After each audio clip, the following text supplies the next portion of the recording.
Introduce yourself or tell me something about you. ইন্টারভিউর সবচেয়ে common question হলো এটি।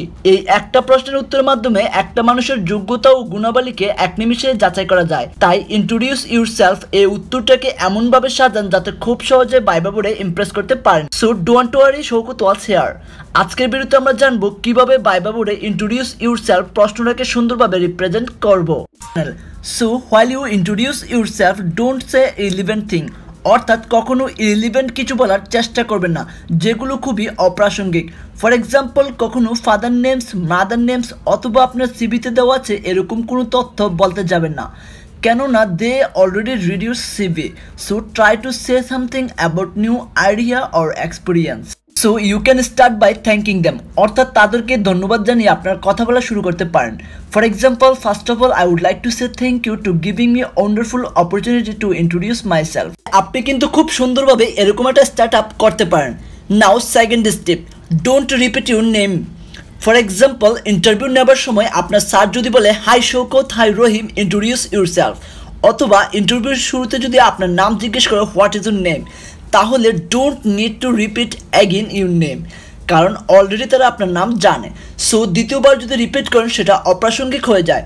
সো স্টার্ট ডিফারেন্টলি, যেখানে আপনার কোয়ালিটিস, এক্সপিরিয়েন্স প্রকাশ পাবে। বেশিরভাগ মানুষ এভাবে শুরু করে, I am hardworking person, honest and loyal. Everyone can say this, কিন্তু আপনি যদি এক্সামিনারকে ইমপ্রেস করতে চান তাহলে অবশ্যই আপনি সবার থেকে ভিন্নভাবে রিপ্রেজেন্ট করা উচিত।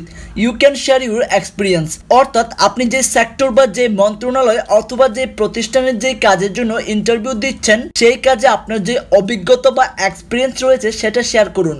তাহলে অটোমেটিকলি আপনার কোয়ালিটি স্ট্রেঞ্জ উঠে আসবে। কিভাবে? মনে করুন আপনি শিক্ষক হবার জন্য ইন্টারভিউ দিতে গেছেন।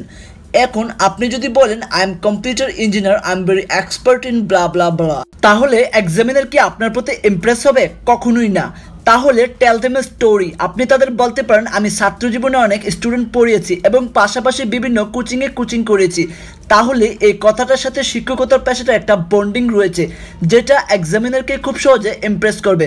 তাই সর্বদা চেষ্টা করবেন যে পোস্টের জন্য ইন্টারভিউ দিতে যাচ্ছেন সেই পোস্টের কাজের ধরন অনুযায়ী এক্সপিরিয়েন্স শেয়ার করতে, যেটা এক্সামিনারকে খুব সহজে ইমপ্রেস করবে। Step 3, now you can share your goal and future plan. So আপনি আপনার ফিউচার প্ল্যান এবং গোল সম্পর্কে বলতে পারেন, তবে চেষ্টা করবেন যাই বলেন না কেন যেখানে যে বিষয়ে ইন্টারভিউ দিবেন সেটার সাথে যেন সামঞ্জস্য থাকে। That's all about it. Here is your simple answer goes like this. First of all, I would like to say thank you to giving me this wonderful opportunity to introduce myself. When I think about myself, the first quality come to my mind and I feel proud of it. I am a quick learner and self-motivated person. I'm also a motivator because I can easily motivate anyone. For example, I teach a lot of students and also teach them in different coaching center where most of the students are inattention. I was able to draw their attention very easily. So when I close my eyes, I picture myself in a school. That's why I want to be a teacher in future because I like this profession. So I believe everyone should first priority to their personal intention. Even teacher is one of the most rewarding profession. এই ছিল একটা সাধারণ format. So যারা ইংলিশে খুব বেশি fluent তারা কিন্তু খুব সহজে সুন্দরভাবে গুছিয়ে নিজের মতো করে যে কোনো পোস্টের জন্য আপনি আপনার ইন্ট্রোডিউস মাইসেলফটাকে সাজাতে পারেন। সো যারা ইংলিশে খুব বেশি ফ্লুয়েন্ট নয় তারা নির্দিষ্ট একটা ফরম্যাট ফলো করাই বেটার।